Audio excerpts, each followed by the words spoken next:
রথযাত্রা উপলক্ষে আজকে বানিয়ে নিচ্ছি মহাপ্রভু জগন্নাথ দেবের মহাপ্রসাদ। খুব সাধারণ কিছু উপকরণ দিয়ে এই মহাপ্রসাদ তৈরি করা যায়। চলো তাহলে দেখে নেওয়া যাক কিভাবে বানিয়ে নিচ্ছি। নিয়েছি সোনা মুগ ডাল, গোবিন্দভোগ চাল, গোটা কাঁচা লঙ্কা, রাঁধুনি, গোটা জিরে, আদা কুচি, টমেটো কুচি, তেজপাতা ও গোটা শুকনো লঙ্কা।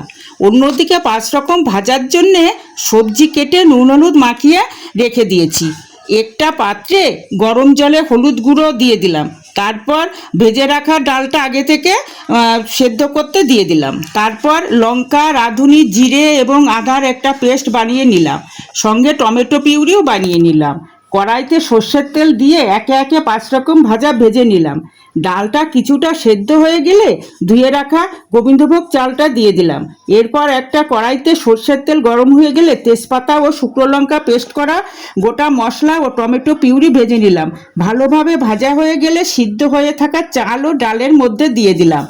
তারপর 1 চামচ ঘি দিয়ে কাজু ও কিশমিশ ভেজে নিলাম। খিচুড়ি নামানোর আগে ভেজে রাখা কাজু কিশমিশ দিয়ে দিলাম। 5 মিনিট পর নামিয়ে নিলাম খিচুড়ি। আর এদিকে দেখতেই পাচ্ছ 5 রকম ভাজা রেডি।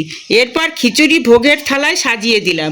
এইভাবে তৈরি করে ফেললাম মহাপ্রসাদ। সবশেষে ভোগ নিবেদন করলাম এবং পুজো হলো। খুব সহজেই এই মহাপ্রসাদ তৈরি করা যায়, তোমরাও করো কিন্তু। তাহলে আজকের মতো এই পর্যন্তই। আবার অন্যদিন অন্য নতুন ভিডিও নিয়ে হাজির হব।